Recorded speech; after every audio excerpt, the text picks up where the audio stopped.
Laci nomor berapa? Nomor dua. Tidak apa-apa, saya masuk ini ya. Yes.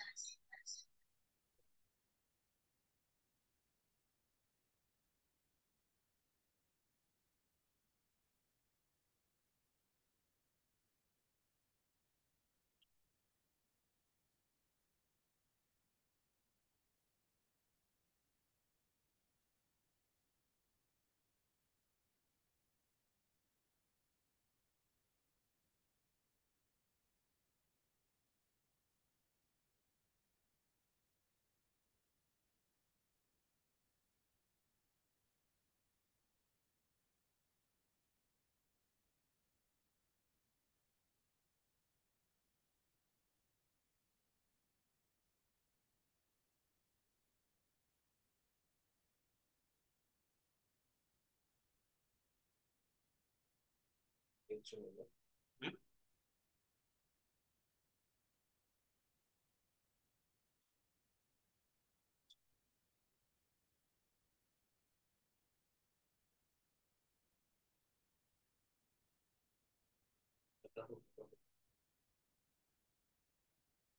Kapan? Makan? Ya sudah. Baca di bawah. Masuk masuk. Oh gitu. Iya.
Tes, tes, tes.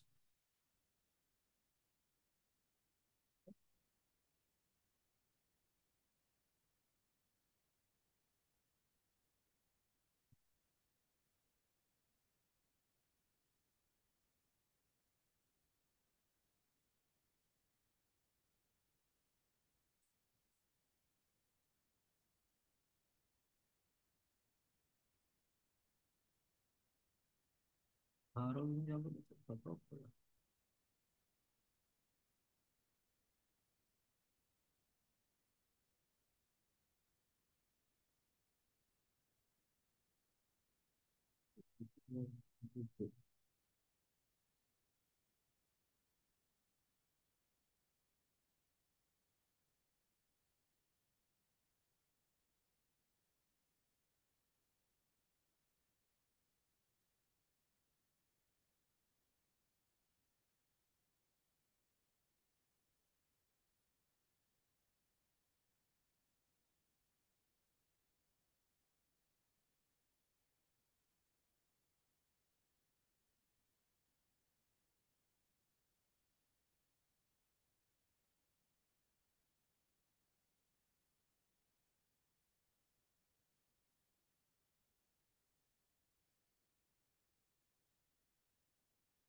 Apa sih nggak dari itu? Apa tahu? Katanya bisa unfriend you, tapi tidak tahu ya. Katanya orang. Iya terus mau mari mari. Akhirnya aku tidak aku tidak. Aku mau mari wes. Dari instruksi.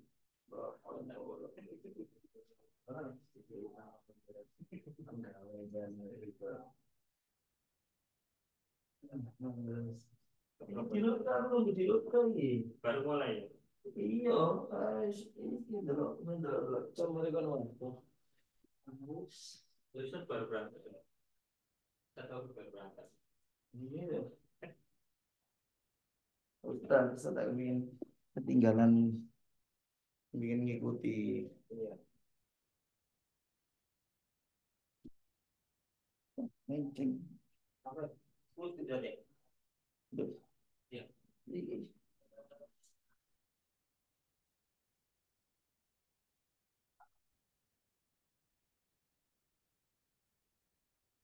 Ini wis langsung ada iki. Tidak. Iya. Hah?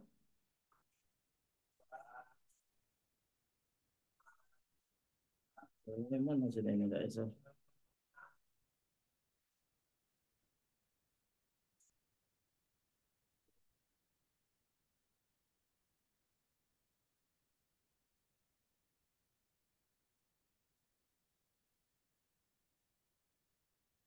Iki ya boh anu nih. Hah? Enggak ada dulu. Iki nih Dindi.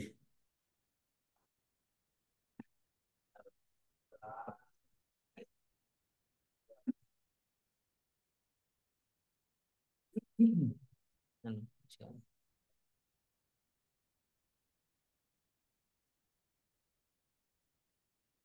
Tuh, itu. Itu ya. Nah. Hmm. Tapi kalau mau harus isi. Iya.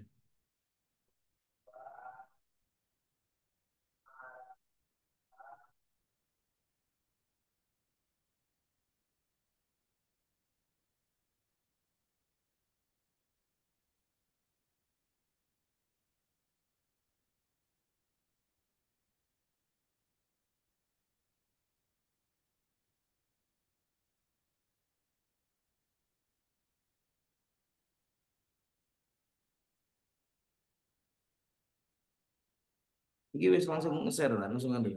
Iya. Wis di set toko kono ya. Bukan dari set. Harus toko gini. Iya. Ya. Ya apa? Bagikan lagi kan? Iya. Terus hmm. Wis iki. Masuk nanti dipilih atau taruh. Iya kan? Hmm. Geser samping. Oh, nyamping. Ya mendukur.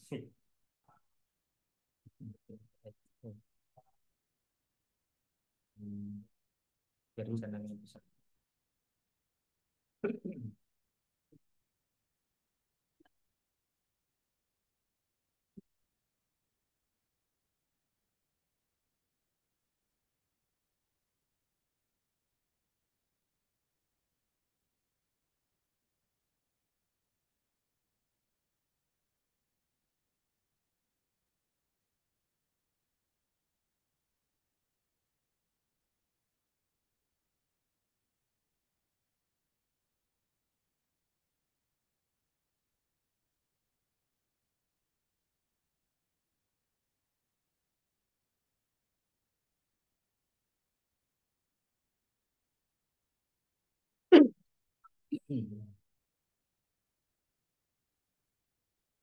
Wis lagi. Langsung mulai. Bismillahirrahmanirrahim. Nawaitu ta'lim. والتعليم التعليم والتعلم والفضل والسبب والدفاع ومن الفتوح من الرسوب وتوبة النصوص الحديث والروح والدين والدين خاصة مواد معظمة وسلم على جمال كان يا مشان في الله جل وعلا سيدنا محمد هو الذين ما خمس أمر بشهم رحمنا وسجلنا وأنا يتحنى تعالبين وزم التأويل ويان من علم من رزق السبيل عليه هذه كل صلاة جامع الشام الأخير والآخرة وإلى حمد النبي محمد صلى الله عليه وسلم الفاتحة أعوذ بالله من الشيطان الرجيم بسم الله الرحمن الرحيم الحمد لله رب العالمين الرحمن الرحيم مالك يوم الدين إياك نعبد وإياك نستعين اهدنا الصراط المستقيم صراط الذين أنعمت عليهم Bismillah walhamdulillah wassalatu wassalamu ala rasulillah sayyidina wa nabiyina Muhammad bin Abdullah wa ala alihi wa sahbihi wa mawala wa la hawla wa la quwwata illa billah amma ba'd. Syukur alhamdulillah Allah subhanahu wa ta'ala kembali memberikan kepada kita karena ni'mat sehol afiyah ya, kita bisa kembali bersua di malam hari ini dalam kajian madrasah diniyah online Rabithah Alawiyah Jawa Timur dalam kajian tentang Thaharah yang kali ini masuk dalam pembahasan tentang wudhu. Mudah-mudahan insya Allah kita semuanya bisa mengikuti dan mendapatkan ilmu yang bermanfaat. Amin amin ya rabbal alamin. Berkaitan tentang wudhu, pengertian daripada wudhu itu secara bahasa maknanya adalah ismun li ghasli ba'dil a'dha atau nama untuk membasuh sebagian anggota. Jadi dari anggota kita mau membasuhnya itu adalah berupa anggota wudhu dalam wudhu secara syar'i ataukah bukan, maka pembasuhan sebagian anggota itu sudah bisa dikatakan sebagai wudhu secara bahasa. Makanya ketika ada orang hanya mencuci telapak tangannya dia, ini sebenarnya secara makna bahasanya sudah bisa dikatakan adalah sebagai wudhu ya, hanya dalam makna secara bahasa itu. Namun kalau pengertian secara syariatnya wudhu itu adalah nama untuk membasuh anggota yang secara khusus. Karena memang bukan semua anggota tubuh kita dibasuh dalam wudhu. Tidak sebagaimana mandi di mana seluruh badan kita akan terbasuh. Tapi di dalam wudhu hanya 4 anggota wudhu kita saja. Makanya dikatakan membasuh anggota yang khusus. Yaitu hanya berkisar tentang wajah, kedua tangan, kepala, dan juga kedua kaki. Ya, ini makanya yang dibasuh hanya anggota yang khusus. Kemudian itu pun pelaksanaannya adalah dengan niat yang khusus dan tata cara yang khusus pula. Jadi harus ada niatnya karena walaupun membasuh, tapi ketika tidak disertai niat ya nggak akan menjadi wudhu. Atau juga dengan tata cara tertentu, kalau tata cara itu tidak terpenuhi, walaupun dengan niat pun tidak akan menjadi wudhu. Ya. Nah ini kemudian rukun-rukunnya daripada wudhu itu ada 6, di mana dari rukun ini ada 4 yang disebutkan di dalam Al-Quran, yaitu di dalam ayat ya ayyuhalladzina amanu idza qumtum ilas salati faghsilu wujuhakum wa aydiyakum ilal marafiqi famsahu bi ru'usikum wa arjulakum ilal ka'bain. Wahai orang yang beriman, jika kalian menginginkan untuk melaksanakan sholat, maka pertama basuhlah wajah kalian dan juga basuhlah kedua tangan kalian hingga siku-siku dan serta usaplah kepala kalian dan basuhlah kedua kalian hingga kedua mata kaki. Ini 4 anggota, 4 yang menjadi rukun daripada wudhu sudah disebutkan. Pertama wajah, yang kedua yaitu kedua tangan hingga siku, yang ketiga yaitu kepala ya, mengusap sebagian kepala, dan yang keempat yaitu membasuh kedua kaki hingga mata kaki. Nah, namun ada lagi 2 yang tidak disebutkan dalam Al-Quran secara shar'i, tapi disebutkan di dalam hadis Nabi SAW, yaitu yang pertama adalah niat, yang kedua yaitu tertib. Nah, sekarang kita bahas satu persatu. Ya. Pertama yaitu niat. Kita tahu bahwasanya wudhu adalah ibadah. Karena itu dalam ibadah itu dinyatakan tidak sah kecuali dengan ada niat. Sebagaimana yang menjadi dalil kewajiban niat dalam wudhu adalah dari dalil niat. Kewajiban niat secara umum yaitu innamal a'malu binniyat. Hanya saja amal ibadah itu adalah bergantung dengan niatnya. Ketika tidak ada niat maka hukum amal ibadah yang kita kerjakan adalah tidak sah. Ini yang pertama. Namun perlu kita dipahami bahwasanya tata cara niat dalam wudhu itu bisa dengan niat mengangkat hadas, niat untuk berwudhu, niat untuk bersuci daripada sholat atau niat untuk toharoh yang wajib, bersuci yang wajib. Itu juga bisa dijadikan daripada niatnya wudhu, ya. Nah, apakah harus berbahasa Arab? Tidak. Dan niat itu sebenarnya juga tempatnya adalah di hati dan bukanlah di lesan. Namun lesan ini kita lafadzkan daripada niat itu hanya untuk mengingatkan hati supaya di saat kita melaksanakan itu wudhu, hati kita pun benar-benar mengingat dan tahu serta menyengaja dengan pekerjaan yang akan kita kerjakan, yaitu daripada perbuatan wudhu kita. Ya, karena itu kita ingatkan seperti halnya dalam ucapan kalau bacaan dalam bahasa Arab, nawaitul wudu'a di rafil hadatsil asghari, ya, misalkan fardholillahi taala, saya niat wudhu untuk mengangkat hadas kecil karena Allah taala, atau bisa juga dengan dalam apa dengan niat yang lainnya, nawaitu fardhul wudu, bahkan nawaitul wudu'a, saya niat wudhu, itu sudah cukup, ya. Nah, itu lafadz yang keluar dari lisan kita itu adalah hanya untuk sunnah hukumnya untuk mengingatkan hati kita supaya benar-benar tahu dengan pekerjaan apa yang akan kita perbuat. Tapi intinya niat adalah di dalam hati kita. Nah, ketentuan permasalahannya, waktunya niat adalah ketika membasuh awal sebagian daripada wajah, ya. Jadi di saat kita membasuh wajah, disitulah sebenarnya di hati kita harus ada niat wudhu. Ya, disitulah hati kita sebenarnya niat itu untuk dengan hati cukup, masalahnya adalah istihdor, menghadirkan dalam hati kita pekerjaan yang kita kerjakan, dan sehingga apa kita benar-benar menyengaja untuk berbuat itu perbuatan dan tahu dengan pekerjaan apa yang akan kita kerjakan, itu sudah dikatakan sebagai niat. Bukanlah hakikatnya niat itu adalah niat tadi lafadznya kita lafadzkan dalam hati. Ini yang terkadang orang sehingga menjadikan apa, dia kesusahan dan kesulitan di dalam melaksanakan suatu ibadah. Contoh misalnya termasuk wudhu, karena tahunya niat wudhu adalah nawaitul wudhu alirofil hadatsil aswari fardholillahi ta'ala, sehingga ketika dia basuh dia di dalam hati melafadzkan nawaitul wudhu alirofil hadatsil aswari fardholillahi ta'ala. Kadang-kalanya ini belum merata, niatnya di hati sudah habis, ngulangi lagi, dipikir itu nggak sah, padahal sebenarnya bukan demikian.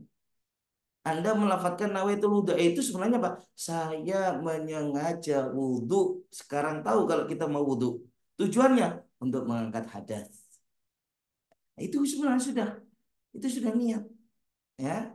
Itu sudah cukup dalam hati Anda ada seperti itu sudah cukup untuk niat. Dan itu cukup ketika apa yang Anda hadirkan dalam hati tahu seperti itu, Anda basuh wajah Anda, itu sudah sah sebagai niatnya untuk wudhu. Bahkan sebenarnya bukan mengangkat hadas, kata ulama. Karena hadatnya itu nggak terangkat sebenarnya. Karena hadat nggak ada wujudnya. Tapi yang diangkat hal-hal yang diharamkan karena sebab hadas. Awalnya orang nggak punya wudhu nggak boleh sholat. Orang nggak punya wudhu nggak boleh tawaf. Orang nggak punya wudhu nggak boleh megang Al-Quran, nggak boleh membawa Al-Quran. Nah, ini kan semua keharaman kalau dia punya hadas kecil. Tapi di saat dia punya wudhu, nah dia keharaman itu pun hilang. Dia boleh sholat karena dia mau sholat. Ini makanya dia wudhu supaya apa? Dia sekarang boleh untuk sholat. Nah, itu maksudnya. Itu tujuannya daripada wudhunya dia itu sendiri. Ya. Nih, bahkan kalaupun kita sengaja wudhu kita niatnya itu cuma di sebagian wajah, itu cukup. Karena perlunya untuk semuanya tadi bersamaan dengan awal basuh itu, tujuannya untuk dihitung basuhan tadi itu sebagai basuhan wajah. Karena kalau kita basuh tapi di hati kita belum niat, basuhan itu belum dihitung. Nah, si contoh, misal kita membasuhnya sebenarnya apa? Dari atas gini, sunahnya kan memang dari bagian atas, dari tempat tumbuhnya rambut gini. Ya, itu sebenarnya ketika apa? Air itu nempel di bagian dahi kita, kita sudah di hati itu ada niat masih tetap niat untuk berwudu, maka basuhan ini di dahi itu sudah sah, sehingga yang di dahi dan seterusnya untuk kita jalankan air itu ke seluruh bagian di wajah ini, maka itu semuanya sudah terangkat hadasnya yang di wajah itu. Ya, tapi kalau kita seandainya basuh wajah, kita lupa sama niat. Waktunya pas di bagian bawah dia itu di sekitaran mulut ini, kita baru ingat hati kita untuk niat. Maka bagaimana? Sebenarnya niatnya apakah belum sah? Tetap sah sudah. Cuma masalahnya bagian atasnya ini yaitu dahi, karena tadi hati belum niat, maka ini basuhan belum dianggap. Sehingga yang terangkat baru sini. Wajib diulangi lagi, siapa dari atasnya ini dibasuh lagi, ini untuk mengangkat hadas dengan tanpa perlu kita niat lagi. Makanya kalaupun kita ngambil sedikit ini, maaf, kita cuma tempelkan diri dahi kah ataukah di pipi dengan hati niat, nah itu wudhu rabbil hadasil asghar misalkan, ya itu sudah cukup dalam niat. Nantinya menatakan lagi gini, kita nggak perlu lagi untuk niat, sudah. Walaupun juga sedikit ya, ini untuk dihitung kalau kita sudah ada niat itu sudah cukup, ya. Kelanjutannya cukup meratakan lagi basuhan dengan basuhan yang berikutnya untuk meratakan ke seluruh bagian daripada wajah, ya. Ini kemudian membasuh muka. Yang kedua yaitu membasuh muka, dan kita harus tahu batas wajah kita. Wajah kita kalau memanjang, itu manjang ini berarti dari atas ke bawah itu memanjang antara tempat awal tumbuhnya rambut ini yang secara normal sampai pertemuan dua tulang rahang, ujung dua dua tulang rahang, ya. Jadi sini ini memanjang, tapi ini secara normal, yang sifatnya normal ya seperti yang punya saya ini ya normal ini, ya. Karena kalau seandainya ada orang yang awal tumbuhnya rambut itu ke atas ke sini misalkan sampai ke ubun-ubun baru ada rambut, sini nggak ada rambut, maka tidak wajib kemudian basuh sampai bagian atas ini, ya. Tetap yang normalnya orang biasanya berapa sekian, ya basuhnya tetap wajibnya mulai sekian. Atau apa misalkan ada orang malah sebaliknya, rambutnya itu sampai ke dahi ke sini, apakah wajib juga apakah basuhnya sampai sini aja? Enggak, tetap bagian dahi yang atas sepertinya orang yang normal ini yang biasanya nggak ada rambut harus dibasuh semuanya dalam wudhunya dia. Itu makanya hitungannya dari orang yang biasanya secara umum, ya. Ini memanjangnya ke sini, kemudian melebarnya dari telinga hingga telinga. Nih dari sini ke sini, ini semuanya bagian daripada lebarnya wajah kita, ya. Nah, terkait apakah telinga termasuk wajah, pendapat yang kuat menyatakan tidak. Cuman ada sebagian pendapat mengatakan telinga termasuk bagian daripada wajah. Karena itu dianjurkan di saat kita membasuh wajah disertakan membasuh telinga. Jadi gini, disertakan untuk membasuh telinga. Telinganya kena juga, ya, supaya kena termasuk nanti basuh yang ada di area daripada mata kita. Itu. Nah, ada satu keunikan sebenarnya daripada wajah seseorang, ya, di mana dalam wajah seseorang itu harusnya yang namanya panjang adalah lebih panjang daripada lebar. Namun wajah manusia itu justru yang panjang adalah lebih pendek daripada lebar. Yang lebar justru lebih panjang daripada panjang. Nah ini, ya. Nah, karena kalau kita hitung lah, lebarnya kita ini kan dari telinga ke telinga. Nah, bisa deh. Ini masih ada lebih sekian. Tapi kalau atas, nah, cukup satu jengkal ini sudah kena. Nah, ini sudah panjangnya wajah kita satu jengkal aja, tapi lebarnya kita loh, nah, masih lebih, ya. Nah, ini katanya kalau ada keunikan ini wajahnya. Nggak tahu kalau ada yang kayak seperti itu mungkin wajahnya nggak tahu ya, mungkin rata. Nah, ini sekarang dalam ketentuan dalam membasuh wajah itu wajib membasuh semua rambut yang ada di wajah. Nah, ini, ya, baik itu adalah yang ada di bagian wajah semuanya, apakah mencakup itu adalah jenggot kah, ataukah jambang kah, apakah itu adalah apa kumis kah, alis kah, ataukah bulu mata kah, semuanya harus kena.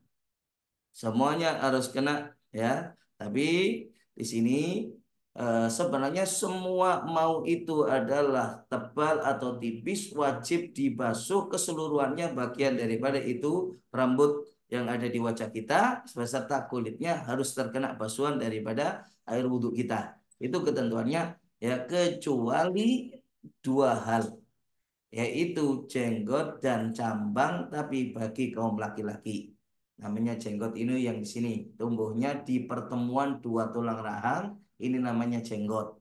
Kalau tumbuhnya di atas tulang rahang, ini namanya cambang, ya. Nah, ini namanya adalah cambang, ya. Nah, ini kalau yang tumbuhnya di persis ada di samping dari telinga, itu namanya adalah irdar, ya. Nah, itu namanya idar, kalau Jawa ini godek, ya. Jadi yang di sini yang tahu apa tebal itu untuk yang cambang, jadi yang tumbuhnya di telinga sekitaran dari pas di tulang rahang seseorang beserta di ujung daripada dagunya sini, yaitu yang dinamakan dengan jenggot. Nah, itu kalau laki-laki. Kalau tebal maka wajibnya hanya dibasuh bagian luar saja tanpa harus membasuh di bagian dalam. Ya, bagian luar itu teman-teman yang nampak keluar ini bagian luar, bagian dalam itu mayalis sodro yang nempel dan dekat dengan dada itu adalah bagian dalam. Ya, nah ini kalau seandainya itu tebal, apa yang tebal itu sekiranya kulitnya nggak bisa nampak untuk dilihat dalam jarak orang melakukan perbincangan, yaitu sekitar paling nggak 1,5 meter atau kurang, itu nggak kelihatan kulitnya. Begitu lebatnya daripada jenggotnya, sehingga nggak kelihatan kulit yang ada di dalamnya. Ini berarti dikatakan jenggot dan jambang yang tebal. Kalau seperti ini, nggak wajib dibasuh sampai ke bagian dalam. Cukup basuh bagian luarnya gini aja. Cuma nanti sunnah untuk disela-selai begini. Nah, itu kalau seandainya dikatakan tebal. Tapi kalau itu tipis, maka bagaimana? Wajib di bagian luar dan dalam sampai ke bagian dalamnya harus dikenakan air, termasuk kulit-kulit semuanya harus kena basuhan daripada air. Atau begitu juga tebal sekalipun, tapi bagi perempuan. Ya, ada kalau misalkan perempuan punya cambang sama jenggot yang tebal, maka bagaimana? Tetap wajib dibasuh bagian luar dan bagian dalam. Kenapa? Karena itu bukan tambah elok kalau bagi perempuan. Karena justru yang elok dibersihkan daripada yang namanya bulu jenggot atau juga bulu jambang. Ini ya, ini kalau untuk bagian daripada wajah, pembasuhan wajah ya. Kemudian yang ketiga, membasuh kedua tangan beserta dengan kedua siku. Ya, jadi harus yang kita basuh itu beserta dengan tulang sikunya. Dan ini pun termasuk juga membasuh semua yang ada di tangan kita. Termasuk misal jarinya lebih daripada satu, maka wajib untuk dibasuh. Kalau perlu tangannya bercabang, cuman tangan itu bercabangnya masih di bawahnya daripada siku, maka wajib untuk dibasuh. Kalau misalkan ada tangannya bercabang begini, jadi dua, ya, atau jarinya bukan 5 tapi 7 misalkan, semua jemarinya itu wajib dibasuh. Atau juga bulunya tertebal, nah semuanya wajib dibasuh. Baik bagian dalam dan bagian luarnya, semua kulit dan bulu wajib dibasuh hingga siku. Jadi tulang sikunya harus ikut terbasuh. Makanya wajib ditambahi. Ya, wajib untuk ditambahi sebagaimana tadi yang ada di wajah itu, karena untuk memastikan bahwasanya basuhan itu mengena ke seluruh bagian wajah, makanya wajib untuk ditambahkan sedikit daripada batas wajah yang seperti tadi. Ini yang dinamakan dengan hurroh. Ya, kalau untuk wajah namanya hurroh. Jadi kalau ini sebenarnya apa? Batasnya di awal tumbuhnya rambut seperti ini. Wajib tetap kita tambahkan sedikit ke atasnya. Makanya telinga ini juga bagian bawahnya dari tulang rahang kita ini juga untuk memastikan kalau seluruh bagian wajah ini itu semuanya telah terbasuh secara merata. Nah, ini namanya hurroh. Bahkan lebih daripada itu nanti sunnahnya menambahkan lagi. Nanti dalam sunnah-sunnah itu kita bahas. Termasuk juga daripada pembasuhan kedua tangan ini. Tulang siku harus dibasuh. Karena itu dilebihkan sedikit ke atasnya tulang siku. Untuk apa? Memastikan bahwasanya tulang siku ini sudah terbasuh secara merata. Karena itu kadang-kalanya orang jangan mepet kalau mau ngangkat seperti ini. Nah, ini kadang-kalanya Pak nggak bisa untuk maksimal gini, nah, dibasuh sedapatnya. Nah, ini nggak bisa, nggak sah. Karena seperti ini tulang siku nggak kebasuh, ya. Karena tak khawatir untuk basah, misalkan akhirnya nggak dibasuh semuanya. Nah, ini nggak sah. Karena tulang siku harus kena. Ya, tulang sikunya harus kena sehingga apa? Harus dilebihkan sedikit dalam pembasuhan kedua tangan itu, ya, sehingga memastikan dari semua tulang sikunya itu adalah terkena basuh. Nah, ini untuk tangan dan kaki namanya adalah tahjil. Nah, ini wajib hukumnya ghurrah dan tahjil melebihkan sedikit ini karena termasuk dalam satu kaidah malayatimul wajibu illa bi fawal wajib, apa yang tidak akan sempurna sebuah kewajiban kecuali dengan melakukan itu, maka hukum melakukan hal tersebut juga ikut jadi wajib karena menjadi penentu sahnya sebuah kewajiban itu. Kemudian yang keempat yaitu membasuh sebagian daripada kulit kepala atau rambut kita. Nah, ini kalau untuk kulit kepala ini mutlak langsung sah di saat kita membasuh kulit kepala, tapi tidak dengan rambut kepala. Ya, karena kalau untuk rambut kepala maka menjadi ketentuan rambut yang kita basuh harus yang masih di batas kepala kita, yang masih di batas kepala. Itu. Tapi kalau sudah kena ke kulit kepala, maka sudah memastikan di bagian manapun dari kulit kepala itu sah untuk kita basuh. Apalagi dalam mazhab Syafi'i, hukum ini wajibnya cuma hanya sebagian saja. Hukumnya hanyalah sebagian saja yang harus kita basuh, yang harus kita usap dalam mengusap kepala di dalam wudhu kita, ya. Nah, yang perlu untuk jadi permasalahan itu adalah di saat apa mengusapnya itu hanya rambut, ya. Maka bagaimana kalau rambut yang kita usap, maka ketentuannya harus rambut itu yang sekiranya masih di dalam batas kepala. Kalau sudah rambut itu keluar dari batas kepala, maka tidak sah. Contoh, ini perlu dipahami apa? Ketika rambut seorang itu memanjang, apalagi perempuan misalkan, yang diusap itu di bagian ujungnya, nah ini nggak sah. Seandainya ditarik, pasti sudah keluar dari batasnya kepala ini.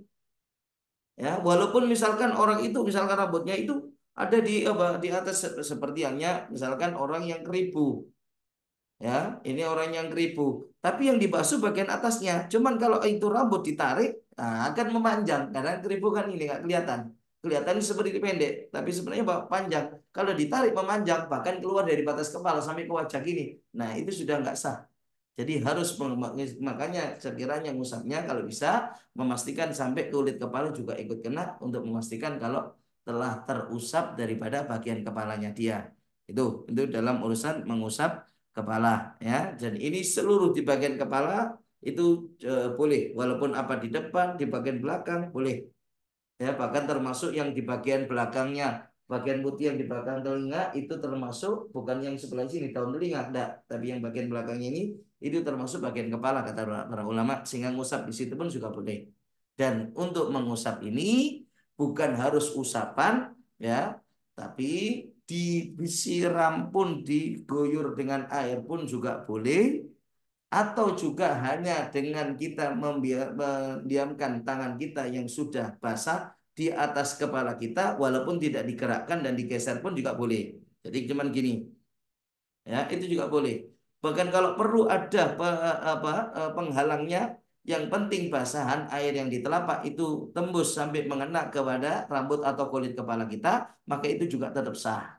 Jadi kalau tangan kita, ya, sudah kita basahi, kita tempelkan di atas kopiah kita seperti ini, ya. Namun karena kopiah kita tipis sehingga basahan yang di tangan itu masuk ke dalam sehingga mengena ke kulit kepala atau ke rambut yang di batas kepala, maka itu sudah sah. Ya, makanya untuk perempuan misalkan nggak perlu untuk sampai untuk melepaskan apa daripada kerudungnya. Nah, cuman dengan resikonya ya basah. Ya, basah sedikit misalkan, ya, ditempelkan gini aja, ya, sehingga basahan itu tembus sampai ke kulit kepala atau ke rambut yang masih di batas kepala tadi, maka hukumnya sudah sah, ya. Itu kemudian yang kelima yaitu membasuh kedua kaki beserta mata kaki. Ini juga mata kaki semuanya harus terkena basuhan, sehingga untuk memastikan itu wajib membasuh lebih sedikit, ya, di atas sedikit daripada mata kaki untuk memastikan kalau bagian yang wajibnya yaitu hingga mata kaki semuanya adalah telah terbasuh, ya. Dan ini yang perlu diperhatikan juga di seluruh bagian kaki, kayak seperti tadi pada tangan, di mana kalau ada kelebihan anggota misalkan selama di bagian itu maka wajib semuanya dibasuh. Apakah karena jarinya misalkan bukan 5 lagi tapi 6, maka semua wajib dibasuh, ataukah rambut yang ada di kaki juga wajib dibasuh. Termasuk yang jadi perhatian adalah apa? Hal yang di bawah kuku atau pecah-pecahan yang ada di telapak kaki. Itu semuanya harus terkena basuhan daripada air wudhu kita, ya. Ini kemudian yang terakhir yaitu tertib, ya, atau berurutan sesuai dengan urutan tadi. Ya, jadi tidak boleh untuk mendahulukan salah satu daripada anggota wudhu daripada yang lainnya, ya, ini dengan menyalahi daripada tertib. Ini karena semuanya sebenarnya untuk yang syarat tertib ini sesuai dengan hadis Nabi SAW, walaupun ini untuk Nabi menyatakan saat itu adalah untuk pelaksanaan sa'i, ya, dalam manasik umroh atau haji, tapi Nabi mengatakan secara mutlak sehingga berlaku juga untuk wudhu, ya. Ini khususnya dalam mazhab Imam Syafi'i. Karena Nabi mengatakan ketika ditanya oleh sahabat, Kita mulai sa'inya dari mana ya Rasul? Apakah dari sofa atau dari marwah dulu? Maka Nabi mengatakan ibda'u bima bada'allahu bih. Mulailah sebagaimana yang Allah memulai dalam Al-Quran. Penyebutannya apa yang disebut oleh Allah dalam Al-Quran? Menyebut sofa dulu. Inna sofa wal marwata min sya'airillah. Ya, makanya di sini pun juga demikian kata ulama ya, kias kepada yang masalah itu ya, maka Nabi pun ya juga berlaku ibda'u bima bada Allah bi ya, mulai sebagaimana yang Allah mulai dalam Al-Qur'an. Apa yang dimulai Allah dalam Al-Qur'an dalam wudu? Basuhlah wajah ya, basuhlah kedua tangan hingga siku, usaplah kepala dan basuhlah kedua kaki hingga kedua mata kaki. Nah, itu menunjukkan kewajiban untuk tertib ya. Kemudian masalah tentang sunnah-sunnahnya wudhu. Nah, sunnah-sunnah daripada wudhu ini ada beberapa hal yang banyak karena ada kalanya ada sunnah-sunnah sebelum membasuh muka. Ya, sunnah-sunnah sebelum membasuh muka apa saja? Yang pertama yaitu melafatkan niat mengerjakan sunnah-sunnah wudhu. Jadi kita ini sebelum wudhu itu sudah ada beberapa sunnah. Karena awal pekerjaan wudhu kita kan membasuh wajah. Tapi sebelum itu kita sudah ada beberapa sunnah. Di antaranya membasuh kedua telapak tangan itu sunnah. Berkumur itu sunnah. Memasukkan air ke lubang hidung atau istinsyak itu juga sunnah. Makanya di sini pengerjaan sunnahnya juga adalah membutuhkan kepada niat. Ya, membutuhkan kepada niat. Namun kalau kita niatnya mulai dari niat wudhu yang kita gunakan, maka apa? Justru akan banyak menghilangkan daripada kesunahan berkumur itu akan hilang. Kenapa? Kalau kita sudah niat wudhu, saat kita berkumur, maka air itu di saat kena bagian merah bibir kita, itu sudah dianggap sebagai basuhan wajah. Kalau sudah berarti ada basuhan wajah, berarti hukum kumur dan masukkan air ke hidungnya sudah hilang. Karena itu ulama memisahkan niat. Pertama apa? Di saat kita basuh kedua tangan, kita niat. Niatnya bukan niat wudhu, tapi niat mengerjakan sunnah-sunnahnya wudhu. Ya. Bismillahirrahmanirrahim. Yang kedua nanti baca basmalah dan ta'awud. A'udzubillahi minasyaitonirrajim. Bismillahirrahmanirrahim. Saya niat ngerjakan sunnah-sunnahnya wudhu. Nah ini ya, kita ngawali demikian, ngerjakan sunnah-sunnahnya wudhu. Nah, kemudian selanjutnya adalah apa? Ini secara urutan ya, yaitu bersiwak. Dan sunnahnya adalah dengan kayu arok ya. Ini seperti menggunakan kayu arok. Seperti orang siwak biasa. Hmm? Pengertiannya siwak biasa. Nih, kemudian kalau bisa seandainya siwaknya adalah kering, kita basahi terlebih dahulu dengan air, baru kita gunakan untuk bersiwak, ya. Dan dengan tangan kanan, ya, serta berdoa. Kemudian selanjutnya yaitu adalah membasuh kedua tangan sampai berganti secara bersamaan. Ini sebenarnya kurang berurutan untuk penyebutan di sini. Kenapa? Karena kalau dalam pendapat yang kuat seperti pendapatnya Bin Hajar ya, bahwasanya tempatnya untuk bersiwak itu adalah setelah membasuh kedua telapak tangan. Ya, yang seperti ini seperti pendapatnya Imam Romli. Jadi siwak itu di luar dari seluruh pekerjaan wudhu, sehingga orang itu kalau mau bersiwak untuk wudhu ya siwakan dulu baru kemudian setelah itu melakukan membasuh kedua telapak tangan. Tapi yang paling afdal katanya Ibn Hajar yaitu membasuh kedua telapak tangan dulu baru setelah itu bersiwak. Ya, sehingga untuk siwaknya itu tidak perlu niat lagi karena sudah masuk dalam sunnah-sunnahnya wudhu. Itu sudah masuk ketika kita niat melaksanakan sunnah-sunnahnya wudhu. Ya, dan ini termasuk sangat dianjurkan di setiap kita mau wudhu.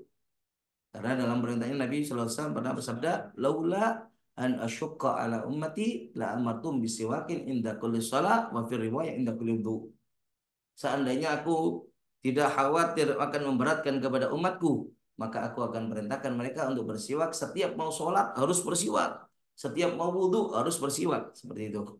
Ya, maka menunjukkan betul-betul dianjurkannya bersiwak di saat kita mau berwudhu. Kemudian yang berikutnya yaitu madmadhah dan istinsyak, berkumur ya dengan tangan kanan dan juga istinsyak memasukkan air ke dalam ke hidung juga sama menggunakan tangan kanan ya. Nah, untuk tata caranya di sini secara ringkasnya paling afdolnya untuk berkumur dan istinsyak itu adalah dengan 3 kali pengambilan air. Ini yang dinamakan dengan wasal, di mana setiap pengambilan air itu langsung kita gunakan untuk kumur sekaligus untuk memasukkan air ke hidung atau istinsyak. Ini namanya wasal. Jadi kita ngambil sebagian ini satu ya, sebagian kita gunakan untuk kumur, sisanya kita gunakan untuk istinsyak. Nah, kumur kita buang ya, sunahnya kita buang bukan ditelan. Kemudian istinsyak masukkan air ke hidung, kemudian diurut juga untuk dibuang. Nah, ini dilakukan 3 kali ya beserta dengan doa-doanya. Maksud doanya kan Allah untuk umurnya Allahumma inna ala dzikrik wa syukri wa husni ibadati ya. Kemudian istinsyak juga demikian ada doanya. Di antara doanya apa? Apa? Allahumma ja'alni mimman yasyummu raihatal jannah ya. Ya Allah jadikanlah aku termasuk orang yang bisa mencium bauan daripada surga ya. Itu. Jadi ini dilakukan 3 kali. Nah, kembali lagi setelah yang kedua kita lakukan lagi, kembali lagi kita lakukan lagi seperti itu sampai 3 kali. Nah, dan sunnahnya bagi orang yang tidak dalam keadaan berpuasa adalah mubalaghah. Mubalaghah itu agak ke dalam. Nah, sampai begitu itu paling afdolnya orang kalau berkumur ya ketika dia tidak dalam keadaan berpuasa atau juga dalam istinsak agak ke dalam ke atas juga. Tapi tidak kalau bagi orang berpuasa yang demikian justru dimakruhkan. Justru biasa saja. Masukkan. Tetap sunnah walaupun bagi orang puasa. Tapi tidak sampai ke dalam hingga ke pangkal tenggorokan. Tidak. Ya, tidak demikian. Karena resiko bisa batalnya dari puasanya. Itu. Kemudian setelah itu adalah apa?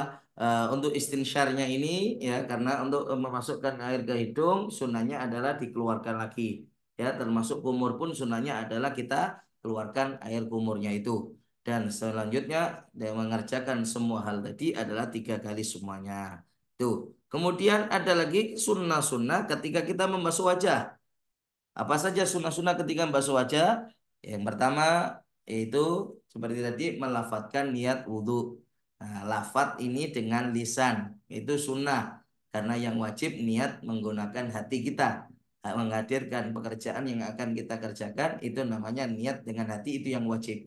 Sedangkan melafadzkan dengan lisan hukumnya adalah sunnah. Kemudian memulai basuhan dari bagian atas, jangan ke bawah terus naik ke atas, tapi dari atas turun ke bawah.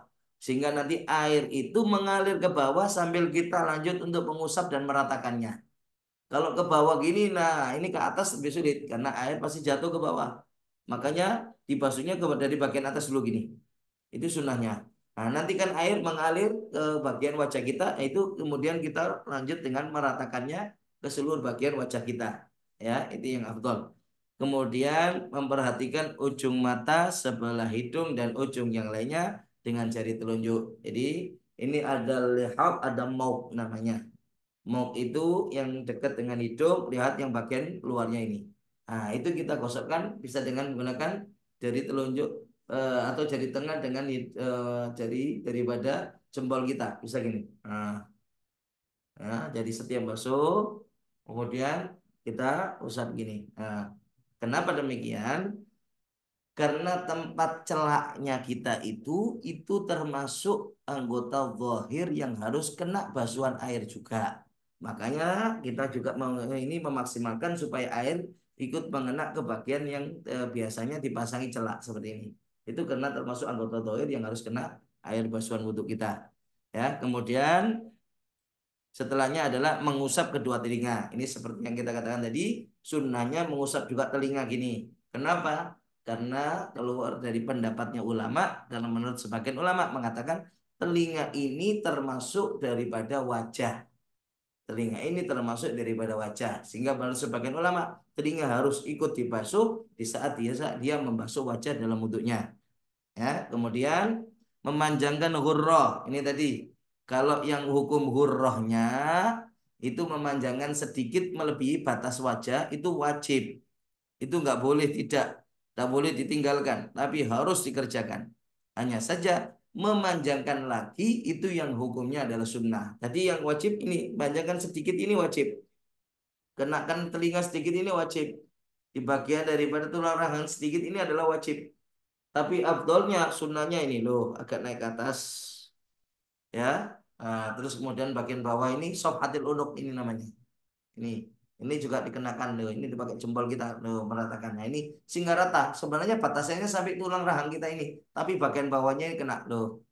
Nih, ya untuk memperlebar basuhan itu hukumnya adalah sunnah. Karena ini ya sebagaimana dalam satu riwayat hadis kuntum ghurral satu ba'dun ghurran muhajjalin, kalian bakal akan dibangkitkan kelak dalam keadaan ghurran muhajjalin. Apa? Akan bercahaya wajah dan kepala serta kedua tangan dan kedua kakinya. Kenapa? Karena sebab bekas air wudhunya itu kelak akan menjadi cahaya.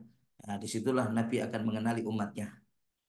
Ya, satu daripada sahabat bertanya kepada Nabi, ya Rasul, bukankah nanti kalau di akhirat semua umat akan berkumpul? Bagaimana engkau bisa mengenali kami sebagai umatmu? Mungkin kalau sahabat bertemu dengan Rasulullah, ya, apalagi kalau kita yang enggak hidup sezaman dengan Rasulullah. Nah, ini bagaimana Nabi mengenali kepada kita wajah kita? Maka Nabi membuat gambaran. Kalau kalian melihat ada sekumpulan kuda, semuanya dalam keadaan hitam, teman ada seekor kuda yang kepalanya putih, kedua kaki dan keempat kakinya adalah putih, apakah kalian bisa membedakan? Oh, pastinya ya Rasul, dari jauh pun aku akan bisa membedakan itu kuda. Akan sangat nampak. Maka begitu juga kata Nabi, kalian pun aku akan bisa membedakannya. Kenapa? Dari bekas wudhu kalian akan menjadi cahaya sehingga kalian akan bisa aku ketahui sebagai umatku. Nah, karena itu kalau orang nggak pernah wudhu, nggak pernah sholat, nggak dikenali nanti sama Rasulullah SAW. Ya, ini. Kemudian menggosok muka ini karena bukan hanya sebenarnya wajibnya itu meratakan wajah ini walaupun cuma dengan basuhan, semprotan ini keran misalnya kan pakai shower tanpa kita gosok itu sebenarnya sudah cukup kalau air itu sudah merata. Tapi yang paling afdal adalah digosok. Ini semakin menjadikan ratanya air ke kulit. Begitu juga tujuannya adalah keluar dari pendapatnya Imam Malik yang mewajibkan untuk menggosok. Jadi nggak cukup sekedar dibasuh walaupun rata kalau menurut Imam Malik, tapi wajib harus juga digosok. Itu baru sah wudhunya. Dan yang ketiga, yang berikutnya mensela-selai jenggot dan jambang yang tebal. Kayak sudah tadi kan, sebenarnya nggak wajib mensela-selai. Kalau tebal cukup dohirnya, tapi sunnahnya menyala-nyalai gini. Nah, ini sunnahnya. Kemudian mengerjakan semuanya masing-masing tadi sebanyak 3 kali, ya itu. Kemudian ada sunnah-sunnah ketika membasuh tangan.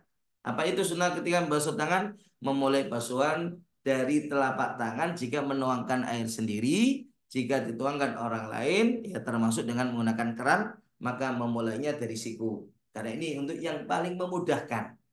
Kalau orang membasuh sendiri itu kan gini bisa gini, cantingnya diangkat ya bisa gini. Atau kita mengambil air gini kan, air kita ambil loh. Bahkan kita alirkan mulai dari bagian atas telapak kanan tangan kita, baru turun ke bawah dan tangan kiri baru meratakan. Loh, seperti itu. Begitu juga ini. Loh. Ini makanya kalau membasuh sendiri lebih mudah daripada ujung jari-jari kita dan telapak kita. Itu. Tapi kalau dibasuhkan orang, maka apa akan semakin mudah adalah apa kalau basuhnya dari bagian siku. Nah, kita tinggal mengatakan gini. Kalau dibasuhkan gini akan semakin sulit. Ya, termasuk dengan keran. Ya, itu kalau begini akan apa kesulitan sebenarnya lebih mudah kalau dimulai dari siku. Ya, ini sunahnya. Kemudian mendahulukan tangan kanan daripada kiri. Ya, ini tayamun. Ya, mendahulukan tangan kanan ini nanti berlaku untuk semua daripada anggota yang terpisah yang seandainya dikerjakan secara bersamaan kesulitan, maka sunnahnya dengan mendahulukan kanan dan daripada yang kiri. Beda halnya kalau mudah dikerjakan secara bersamaan, maka nggak ada mendahulukan kanan dan kiri. Contohnya wajah. Kayak tadi, makanya nggak ada kesunahan wajah itu mendahulukan kanan dulu gini, baru kiri. Tapi dari atas langsung ke bawah. Kenapa? Mudah ngerjakan langsung bersamaan. Ya, beda dengan kanan dan kiri. Ini kesulitan kalau apa? Secara bersamaan, maka dahulukan yang kanan dulu baru yang kiri, ya. Kemudian seperti tadi menggosok, ya. Ini semakin menyampaikan air ke kulit, termasuk keluar dari pendapatnya Imam Malik yang mewajibkan untuk menggosok dalam setiap basuhan. ya, serta mensela-selai tangan dengan cara tasbik, meletakkan satu tangan di atas tangan yang lainnya. Jadi sunahnya kalau kita basuh tangan kanan kiri, selanjutnya tasbik ini, tuh, ya, ini. Jadi jangan tasbihnya jangan gini, karena sebagian memutlakkan ketika dua telapak bagian dalam ini ketemu gini, setelah itu jarinya disilangkan gini, ini makruh secara mutlak menurut sebagian ulama. Ya, walaupun di sebagian ulama makruhnya ini kalau dalam intidorul jamaah nunggu sholat itu baru makruh di majelis, ya itu baru. Nah, makanya supaya nggak ada makruhan, nah ini bagian dalamnya dipertemukan di bagian luar. Apakah dalam yang kanan kayak gini ataukah dalam yang kiri? Ya, ini namanya tasbih. Ya, ini namanya tasbih. Nah, kemudian berikutnya yaitu memanjangkan tahjil, ya. Ini untuk kalau tangan dan kaki itu namanya tahjil, sedangkan kalau untuk kepala dan wajah namanya hurroh, ya. Ini tahjil ini melebihkan setelah kewajiban tadi. Kalau untuk siku tadi kan itu diberlebihkan sedikit sikunya, itu namanya tahjilnya. Kalau tahjilnya wajib. Namun melebihkan kembali, melebihkan lagi dari basuhan yang wajib tadi, itu namanya memanjangkan tahjil dan hukumnya adalah sunnah. Sampai kapan batasnya? Kalau tangan ini nanti sampai kepada bahu kita, ya itu sunnah. Sampai kepada bagian bahu kita, itu hukumnya adalah sunnah. Ya, ini katakan atau untuk sempurnanya sampai kepada bahu. Kemudian kalau kita menggunakan cincin maka cukup dengan menggerakkan cincin jika air telah merata ke bawah bagian cincin. Namun jika air belum bisa merata, maka wajib menggerakkan cincin. Kadang-kalanya cincin kita sudah longgar. Dengan kita basuh gini, air sudah langsung masuk. Nah, ini nggak perlu kita putar pun sebenarnya air sudah masuk. Tetap sunnah memutarkan. Tapi kalau cincin kita terlalu rapat, kalau nggak diputar air nggak bisa masuk. Ya, apalagi kalau nggak dicabut air nggak masuk, walaupun diputar. Nah, bukan lagi hukumnya mutarnya sunnah, malah hukumnya wajib. Kalau perlu mencabutnya juga hukumnya wajib. Karena Pak untuk menyampaikan air ke bawahnya cincin kita. Kemudian terus menerus antara basuhan wajah dan tangan, ini namanya mualah. Ya, itu hukumnya sunnah kecuali nanti bagi orang yang dalam keadaan daimul hadat terus menerus keluar hadat baru hukumnya wajib, tapi kalau tidak maka hukum daripada terus menerus ini adalah hanya sunnah saja, ya hukumnya hanyalah sunnah. Ya, gambarannya terus menerus itu adalah apa? Menyambung secara berkesinambungan, sekiranya kita segera membasuh kedua tangan sebelum basuhan yang di wajah kita telah kering. Ya, jadi setelah basuh wajah, segeralah untuk basuh kedua tangan. Ini hukumnya cuma sunnah. Dalam artian, kalaupun tidak demikian, hukumnya adalah boleh. Kalaupun di bisa tempat, di bisa waktu. Ya, contoh misalkan ketika dia basuh pertama adalah apa? Basuh wajahnya dia di Pasuruan, basuh tangannya di Bangil, ngusap kepala di Ngempol, basuh kaki Surabaya. Bagaimana? Sah. Selama nggak ada batal wudhunya di antara ini. Ya, walaupun lu kering waktu dibangun sudah wajah kering, ini nggak ada masalah hukumnya karena sunnah, tapi sunnahnya abdolnya adalah apa, kita mualah basuh wajah sebelum yang di wajah basuhan kering kita langsung memulai basuh tangan, sebelum basuhan yang di tangan kering kita langsung melaksanakan mengusap kepala, sebelum yang di kepala kering kita langsung melakukan membasuh kedua kaki, ini namanya mualah, ya. Kemudian kita ngerjakan semua pekerjaan tadi sebanyak 3 kali. Itu juga sunnah di dalam mengusap membasuh kedua tangan kita. Kemudian ada lagi sunnah-sunnah ketika mengusap kepala. Apa? Yaitu mengusap semua kepala. Nih, ya karena kita ini sebenarnya dalam mazhab Syafi'i, famsahu biru'usikum itu baknya itu menunjukkan makna tab'id sebagian saja. Sehingga kata Imam Syafi'i, yang wajib itu cuma sebagian kepala kita. Mau itu kulit kepala atau rambut yang tumbuh di kepala kita. Ini selama di batas kepala itu cukup. Kalau perlu cuma beberapa helai rambut kita yang kita usap, itu sudah cukup. Hanya seukuran jari kita yang kita usapkan, itu sudah cukup. Itu menurut mazhabnya Imam Syafi'i. Ya, dalam mazhab kita, Imam Syafi'i demikian. Cuma di mazhab yang lainnya berbeda.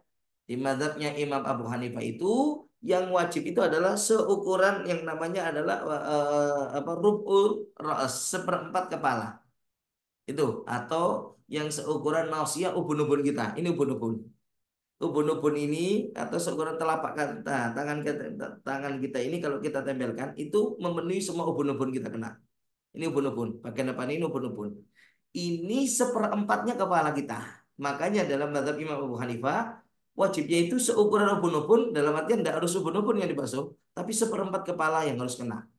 Kurang daripada seukuran ubun-ubun atau seperempat kepala itu nggak sah dalam mazhabnya Imam Abu Hanifah.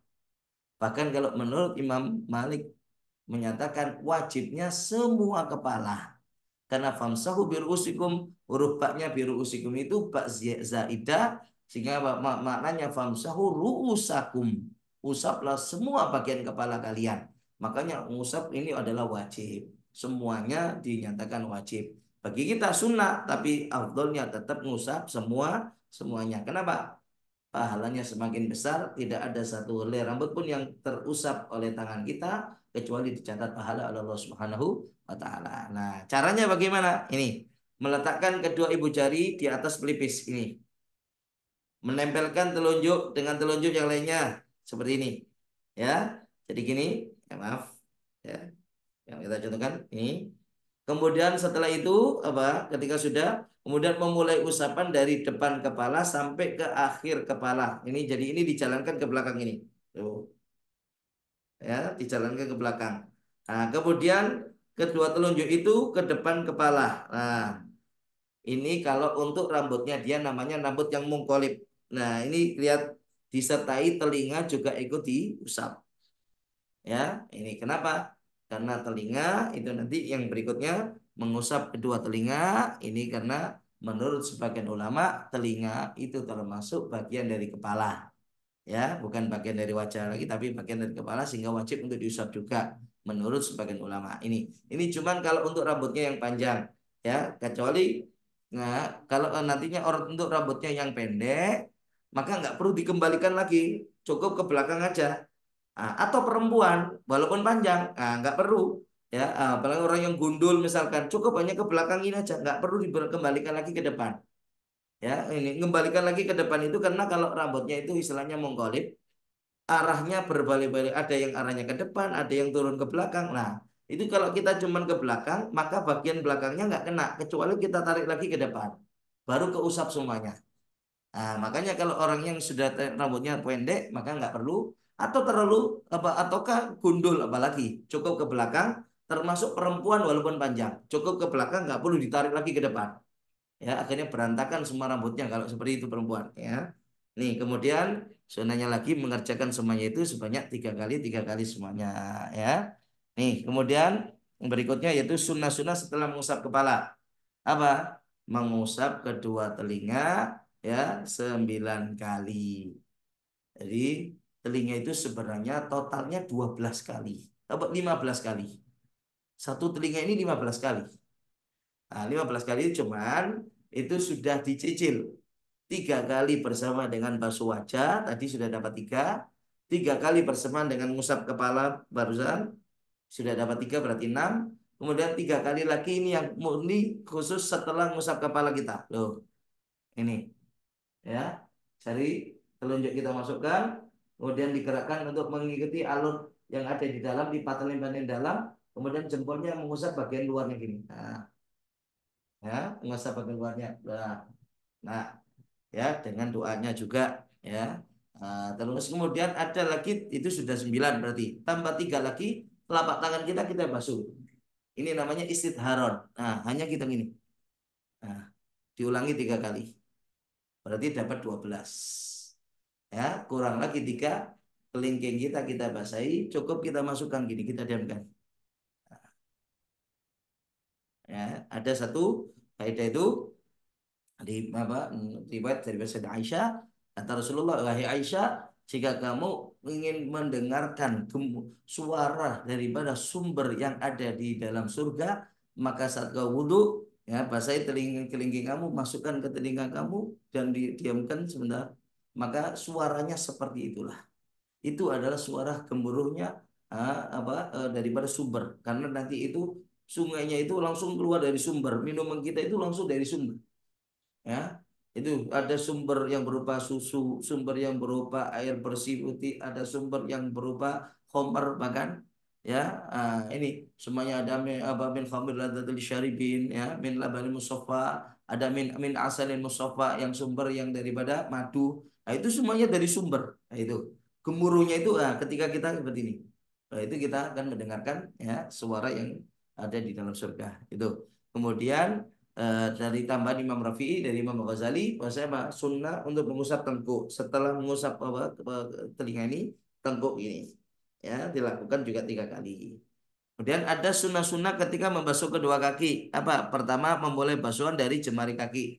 Jadi jari-jari dulu bukan dari bagian belakang ataukah tumit ya, tapi dari jari. Jika kita menuangkan air sendiri, tapi jika dituangkan maka lebih mudahnya kita mengawali dari mata kaki kita alias dari belakang bagian tumit ya itu. Kemudian yang kedua kita menggosok itu sunnah ya sebagaimana tadi riwayat Imam Malik wajib untuk menggosok. Yang ketiga mensela-selai jari kaki kita dengan jari kelingking tangan kiri kita. Jadi caranya gini, kalau seandainya ini kaki kanan ya, kaki kanan. Nah, kelingking tangan kiri kita gunakan untuk menyela-nyalai. Cara nyela-nyalai ini dari bagian bawah ini dan diawali kalau apa? Untuk kaki yang kanan diawali dari jari antara kelingking dengan jari manisnya untuk kaki. Jadi gini, loh. Nah, kemudian jalan terus sampai ke bagian jempol. Ulangi lagi 3 kali. Loh, ulangi lagi 3 kali. Ini untuk kaki yang kanan seperti ini. Adapun untuk kaki yang kiri, terus jalannya dari jempol sampai ke kelingking. Tetap menggunakan kelingking yang kaki yang tangan yang kiri kita ya. Ini sekedar contoh aja, bukan kelingking ini yang kita pakai. Tetap kelingking yang tangan kiri kita. Ya, jadi jalannya gini tuh. Nah, dari bawah, dari yang dijempol ke kaki kanan kiri kita sampai kepada kelingking. Diulangi 3 kali. Itu. Kemudian mendahulukan kaki kanan, ini ya, kaki kanan dulu dalam basuh, baru kaki kiri. Itu kaki kanan semuanya sempurna 3 kali, baru kaki kiri. Kemudian juga memanjangkan tahjil, kayak tadi. Mata kaki dan dilebihkan sedikit itu wajib. Tapi setelah basuhan setelahnya itu lebih daripada itu hukumnya adalah sunnah. Ini namanya memanjangkan tahjil. Ya, hukumnya adalah sunnah. Dan ini sunnahnya untuk sempurnanya adalah sampai ke bawah bagian bawah sedikit lutut kita ini. Ya, itu sunnahnya demikian. Kemudian benar-benar berusaha meratakan yang di bagian tumit karena ini yang sering banyak terjadi pecah-pecahan daripada tubuh kita ada bagian tumit kita ya, makanya itu jangan sampai lalai di situ ya. Yang terkadang banyak orang lalai tidak membasuh ya, sehingga ini berpengaruh sampai pada kalau itu nggak terkena basuhan air maka berarti wudhunya belum sempurna. Kalau wudhunya belum sempurna, belum sah, sholatnya pun juga berpengaruh tidak sah. Dengan di sini sampai Nabi mengancam. Ini yang perlu hati-hati. Ya, Nabi pernah dalam satu sabdanya beliau berkata, "Wailul lil aqabi minan nar." Celaka bagi orang ya karena sebab tumit-tumitnya itu daripada neraka. Sehingga menjadikan orang masuk neraka. Apa maksudnya ini hadis? Yaitu di saat orang berwudu tidak perhatian dengan bagian tumitnya dia. Apalagi tumit yang pecah-pecah sehingga dia tidak menyempurnakan yang terkadang malas basuh dari atas saja. Ini kan kadang kebanyakan orang awam demikian. Pokoknya basuh dari atas. Sehingga Pak, badal ini dia dalam kondisi berdiri. Sehingga nggak terbuka sama sekali di bagian tumit. Kan rapat ke bagian daripada lantainya. Sehingga nggak kena basuhan sama sekali. Apalagi yang pecah-pecah. Dari situ hingga airnya nggak mengena ke bawah bagian tumit. Ya, atau yang apalagi yang pecah-pecah tadi. Sehingga wudhunya belum sah. Kalau belum sah, sholatnya dinyatakan tidak sah. Sehingga dia dicatat tidak sholat. Walaupun mengerjakan sholat. Di situ karena nggak sholat akhirnya Allah masukkan dia ke dalam nerakanya Allah. Nauzubillah min dzalik. Kemudian secara terus menerus tadi ya dalam basuhan ya sebelum kering daripada basuhan tangan kita segera kita ngusap kepala ya, sebelum kering baru yang di kepala kita segera membasuh kedua kaki dan mengerjakan masing-masing adalah 3 kali. Nah, ada lagi sunnah-sunnah setelah selesai wudhu ya. Di antaranya meminum dari lebihan air wudhu kita. Ya. Jadi kalau ada air wudhu Ada selebihnya itu bisa kita ambil sedikit untuk kita minum. Itu sunnah. Itu termasuk bagian daripada kesunahan. Cuma jadi permasalahan di saat kalau itu dari air wakaf masjid. Maka kalau menurut Habib Alwi Muhammad Al-Jufri dalam fatwanya mengatakan kalau itu adalah dari wakaf masjid, maka hukumnya haram. Tidak lagi disunahkan untuk kita minum walaupun dari bekas wudhu kita. Ya, karena keharaman untuk kalau air wakaf masjid untuk toharo bersuci haram untuk diminum. Ya, itu. Kemudian diantaranya lagi yaitu berdoa setelah wudhu. Ya, ini sunnah untuk berdoa setelah wudhu. Doanya ini dengan kita menghadap ke kiblat, kemudian mengangkat kedua tangan sampai ke atas gini, sampai sekiranya terlihat putihnya daripada ketiak kita, ya, pandangan kita ke langit. Nah, ini sambil berdoa, ya. Sallallahu alaihi wasallam Allahumma ja'alni minat tawwabin wa ja'alni minal mutatahhirin wa ja'alni min ibadika shalihin birahmatika ya arhamar rahimin. Itu doa setelah wudhu, ya. Nah, dan juga disunahkan membaca surat Inna anzalnahu fi lailatul qadar sebanyak 3 kali, ya. Bahkan setelah kita sempurna wudhu disunahkan sholat sunnah wudhu, ya. Sholat apapun bisa digabung, mau bareng sama tahiyatul masjid, bareng sama sholat duha, sholat qobliyah itu boleh. Bahkan bareng sama sholat wajib pun juga boleh. Jadi saat sholat wajib diniati juga sholat sunnah setelah wudhu, ya. Bisa dapat pahala dua-duanya. Kemudian ada lagi sunnah-sunnah wudhu secara umum. Apa? Wudhu itu sunnahnya ngadap kiblat. Ya. Kemudian dalam keadaan duduk, bukan berdiri. Beda kalau mandi nanti sunnahnya berdiri. Tidak mengibaskan air. Kalau basuh ini tidak sampai gini. Nah, gini. Wah, tapi apa? Pelan dikucurkan. Loh. Jadi jangan gini. Kadang-kadangnya gini. Ya, itu malah makruh seperti itu. Hemat dalam menggunakan air, jangan berlebih. Ya, kemudian apa? Diam tidak berbicara kalau saat wudhu itu sunnahnya. Ya, malah makruh kalau nggak ada hajat untuk berbicara. Meletakkan tempat untuk menggayung air sebelah kanan dan tempat untuk menangkap air sebelah kiri. Jadi ini kalau untuk posisi pun harus kita atur, ya. Kalau misalkan kanan ini yang kita gunakan ngambil air ya gini, ya, makanya tempatnya jangan kalah kebalik. Akhirnya gini semakin bingung nanti. Ya, kemudian mualah tadi terus menerus, ya. Nah, ini secara umum semuanya sekiranya apa? Membasuh anggota berikutnya sebelum anggota yang sebelumnya mengering. Ya, jadi sebelum kering anggota berikutnya langsung dia memulai untuk membasuh ke anggota yang berikutnya. Itu yang dikatakan dengan mualah, ya.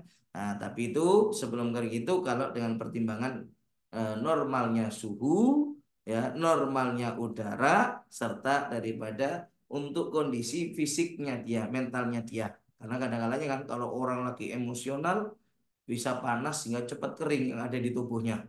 Atau orang yang lagi ketakutan maka keluar keringat dingin kan akan semakin lambat untuk kering. Nah, itu termasuk jadi pertimbangan, ya. Kemudian tidaklah menempelkan ke mukanya dengan air kayak tadi, ya, kayak ini dilemparkan ini. Ini jangan, ya. Berhati-hati dari cipratan air, khawatir nanti malah cipratannya najis, ya. Justru bukan lagi bisa langsung sholat setelah wudhu, ya, akhirnya malah mensucikan najis. Ini, ya. Nah, dan tidak meminta bantuan dalam menuangkan air kecuali ada uzur. Ini makanya minta isti'anah itu minta bantuan untuk menuangkan itu makruh hukumnya selama nggak ada uzur.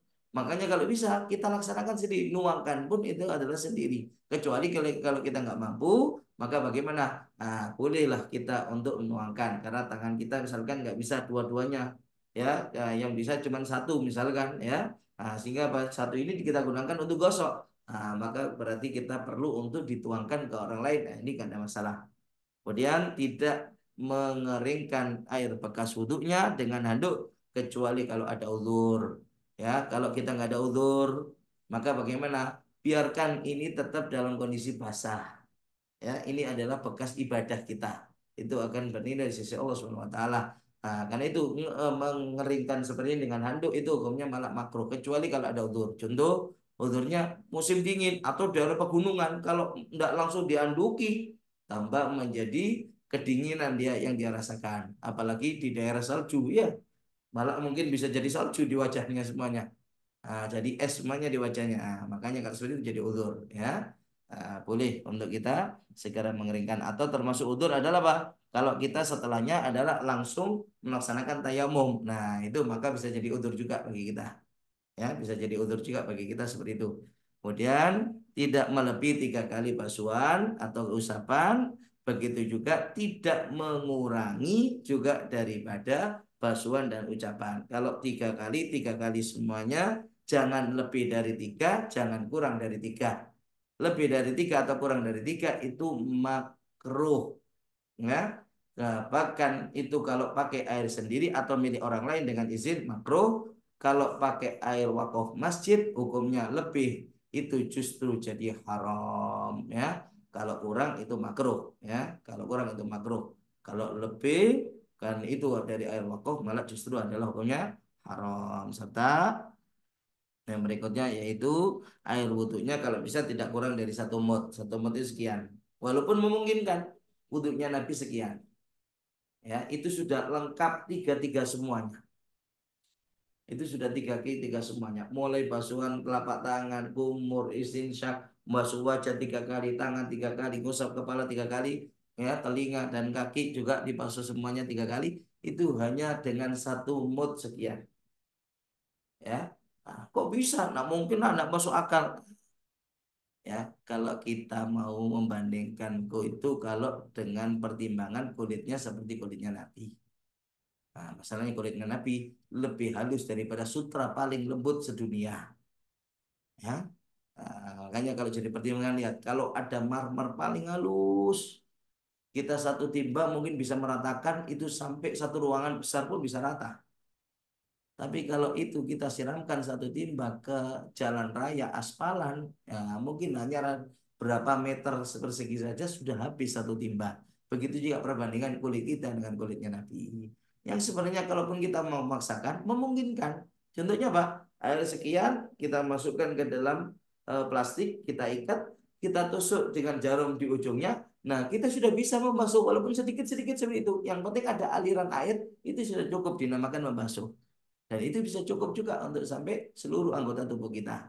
Ya, seluruh dari anggota wudhu kita. Ya, itu sebenarnya memungkinkan. Serta menyertakan niat hingga akhir wudhu dalam artian di hati kita masih tetap dalam niat wudhu sampai akhir dari wudhu kita selesai. Ya, nah ini yang dalam pembahasan kita ya tentang daripada wudhu ya. Insya Allah untuk pembahasan syarat-syarat wudhu dan berikutnya kita bahas di pertemuan berikutnya. Ya, kita buka sekarang untuk tanya jawab.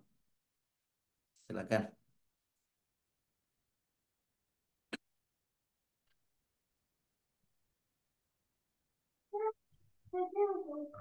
Afan Ustaz, Ya, misalnya kita mandi besar ya.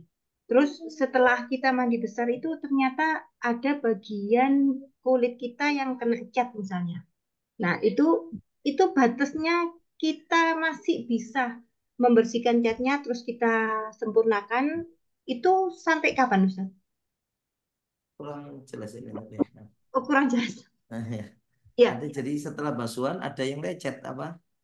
setelah mandi besar ya, terus terus kita sholat misalnya, terus ternyata ada cat, ada cat di tangan kita.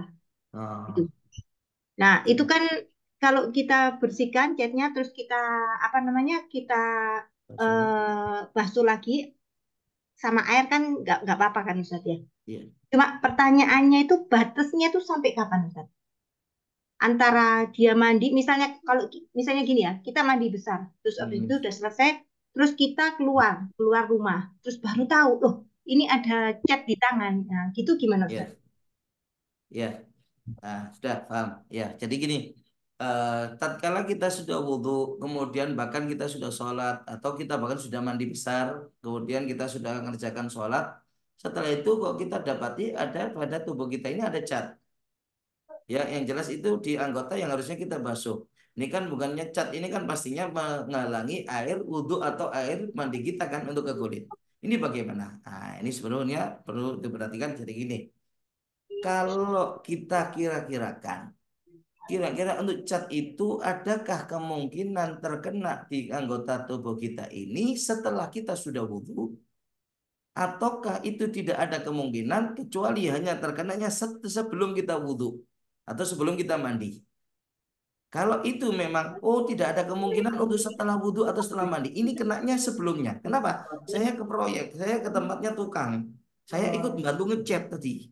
Setelah itu sudah mandi selesai. Setelah itu apa wudhu atau mandi, kemudian sholat, nggak ada lagi megang cat atau ke tempat yang sudah ada cat, nggak ada lagi. Jelas itu adalah kenanya adalah sebelum aku wudhu. Maka memastikan berarti wudhunya tidak sah. Atau mandinya dinyatakan tidak sah. Sehingga sholatnya tadi pun juga tidak sah.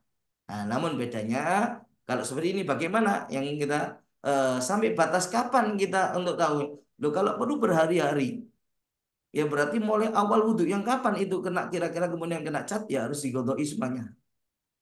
Nah, tapi kalau masalahnya apa? Lalu kalau tadi ini apakah cukup kita membasuh anggota itu saja? Nah, dilihat apakah Anda batal wudhunya untuk kalau wudhu ya ataukah tidak? Kalau tadi nggak batal sama sekali karena baru 10 menit yang lalu dan belum batal wudhu.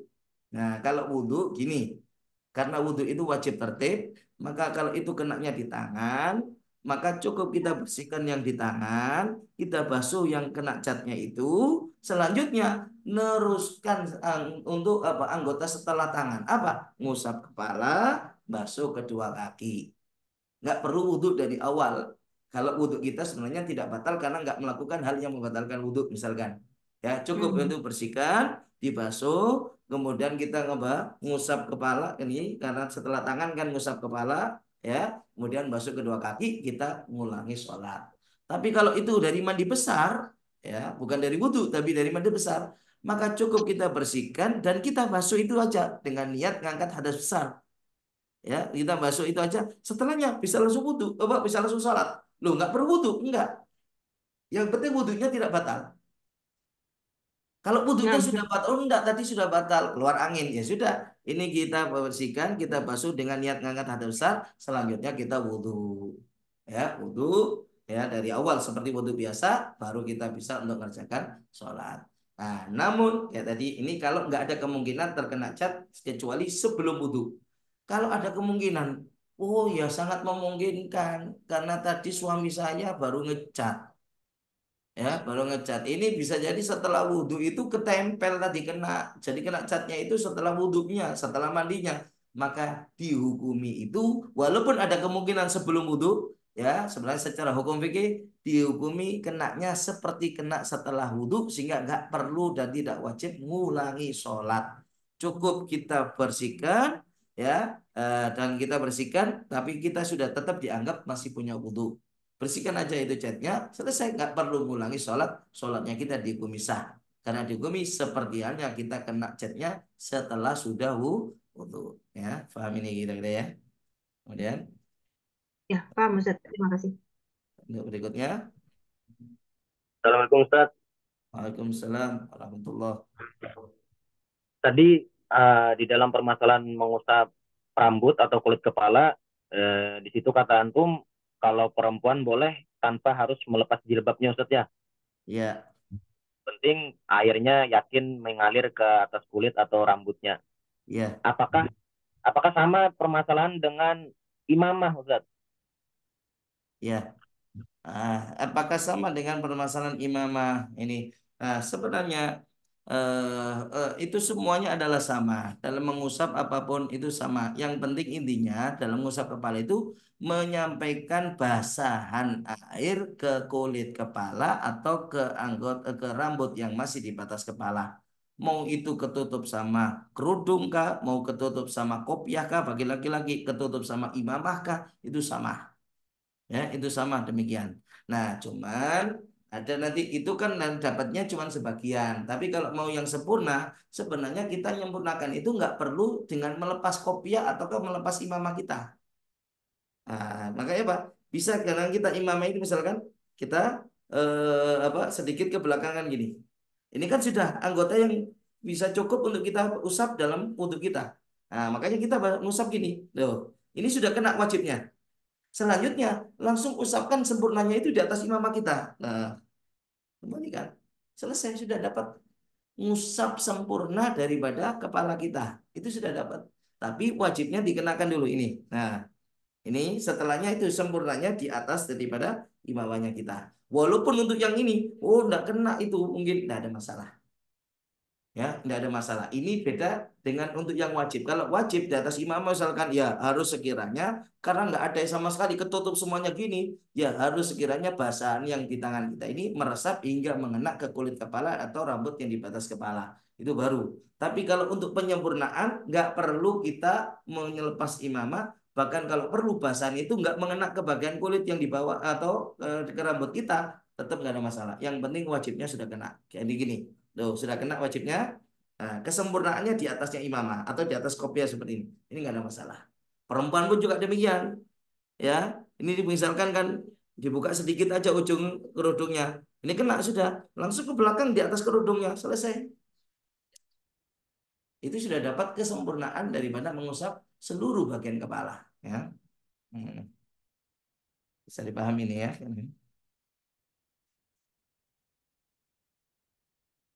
Nah, Ustaz, syukran Ustaz.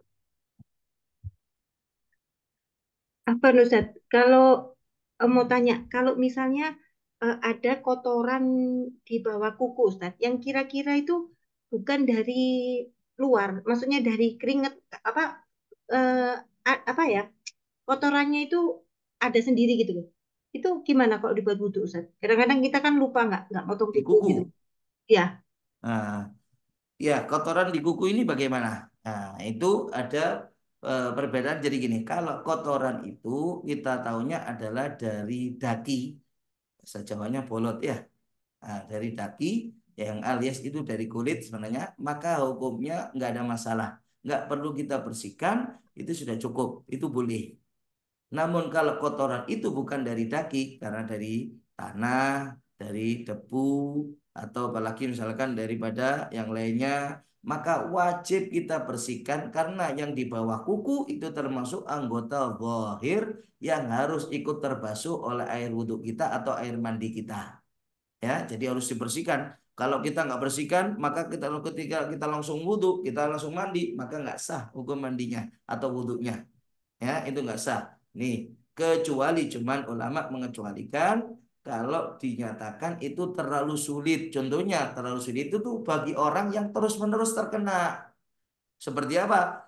Petani yang dia nggak lepas daripada lumpur di sawah karena dia membersihkan ya nanam padi. Ini kan terus berarti kuku bakal akan terus kena. Kalau dikit-dikit mau sholat bersihkan lagi, mau sholat bersihkan lagi. Ini kesulitan. Kalau seperti ini dimaafkan. Dalam artian walaupun di wudhu tidak tambah membersihkan yang di bawah kuku, maka hukum wudhunya tetap sah. Atau tukang bengkel nggak lepas daripada dempul atau oli yang ada di bawah kuku, misalkan. Ya ini bagaimana? Itu dimaafkan. Tapi kalau bukan mereka, misalkan ya ini bukan orang yang sering seperti itu, maka hukumnya wajib dibersihkan ya. Nah, ada lagi. Assalamualaikum Ustaz. Waalaikumsalam warahmatullahi wabarakatuh. Waktu itu saya pernah lihat ada ini kondisi darurat.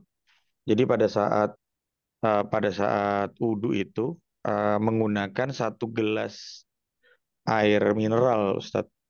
Itu yang pertama.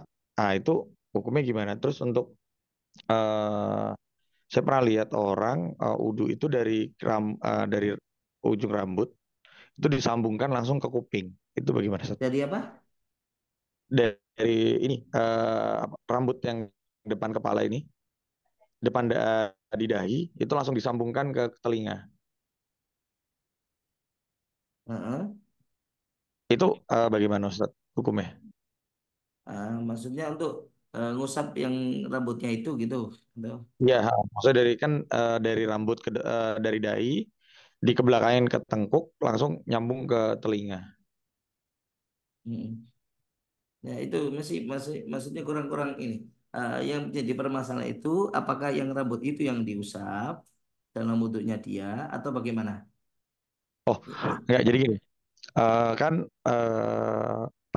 ujung rambut ini yang dahi ini Nah, sama dia diambil airnya, ditempel ke dahi, ya kan, ke ujung rambut yang depan tadi yang Ustadz bahas. Nah, dia langsung ditarik ke belakang, ke tengkuk. Nah, bisa ditengkuk langsung disambungkan dengan telinga. Hmm.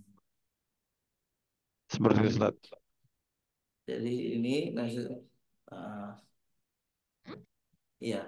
Pertama tadi sampai apa masalah apa tadi itu pertanyaan?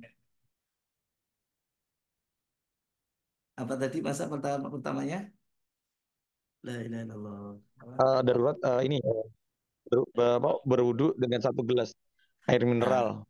Berwudu dengan 1 gelas air mineral. Sekarang permasalahan air mineral itu sendiri, apakah masih bisa dipakai untuk berwudu? Yang jelas, selama air itu adalah dikategorikan air mutlak seperti pembahasan kita di sebelumnya, maka tetap bisa kita pakai untuk berwudu. Nah, sekarang masalah kalau cuma 1 gelas bagaimana? Nah, ini dalam artian kalau maksudnya di sini pertanyaannya adalah tidak ada air lagi kecuali cuma 1 gelas. Dalam artian nggak cukup kalau dipakai untuk wudhu, maka bagaimana? Nah, kalau memang air ini tidak sedang dibutuhkan untuk minum, maka tetap wajib digunakan untuk dia berwudhu. Terus bagaimana? Ya wudhunya secukupnya yang bisa dibasuh oleh pakai air 1 gelas itu. Kalau cuma wudhu cukup untuk wajah, ya tetap niat wudhu untuk basuh wajah. Nah, terus berikutnya, anggota berikutnya diganti semuanya dengan tayamum. Tayamumnya sebanyak anggota yang belum terbasuh. Jadi kalau apa tangan ya tangan di tayamumi, ganti untuk tangan, tayamum ganti untuk kepala, tayamum ganti untuk kaki. Ya, jadi seperti itu nantinya. Sebanyak daripada jumlah anggota yang belum terbasuh. Ya, itu kalau maksudnya pertanyaan demikian. Nah, kalau masih memungkinkan seperti bicara dengan tadi pakai plastik sedikit-sedikit ya karena kucurannya karena ditusuk sama jarum aja sehingga rata semuanya walaupun sekali-sekali gak ada masalah. Berarti sah semuanya. Itu. Nah, terkait masalah untuk rambut tadi, kalau misalkan ini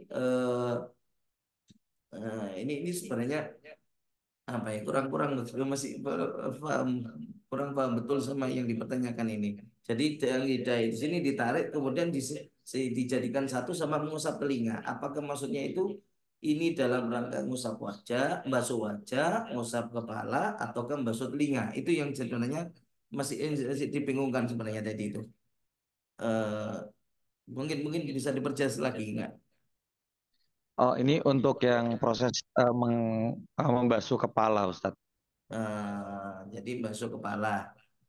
Jadi sebenarnya kan kepala itu tadi kan hanya sebagian yang wajibnya.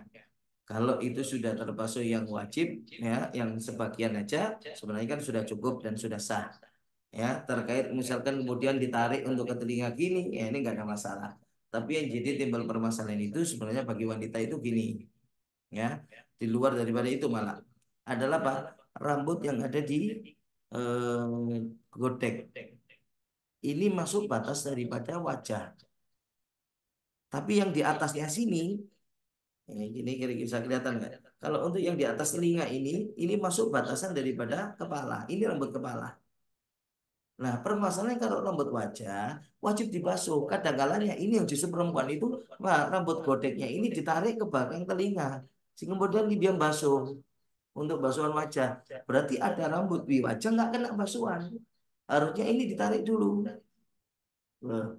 Yang karena apa yang digodek ini masuk batasan wajah harus dibasuh ini walaupun memanjang ini kan perempuan biasanya kadang-kadang panjang seperti ini harus tetap dibasuh semuanya kena jangan malah kemudian ditaruh di belakang akhirnya nggak kena basuhan beda kalau di atasnya ini jadi ditarik kalau kalau kita pakai tali itu dari awal tumbuhnya rambut ke atas telinga ini tarik benang nah maka yang di atasnya itu termasuk bagian daripada kepala. Nah, makanya rambut yang di sini ini rambut kepala. Tapi yang godek ini, nah ini yang di bawah sini, ini rambut wajah. Sehingga harus ikut terbasuh ketika kita membasuh wajah. Itu ya bagi perempuan maksudnya atau orang laki-laki yang kadang-kadang gondrong seperti itu juga. Ya, itu yang harus diperhatikan. Nah, Bisa dipahami ini ya?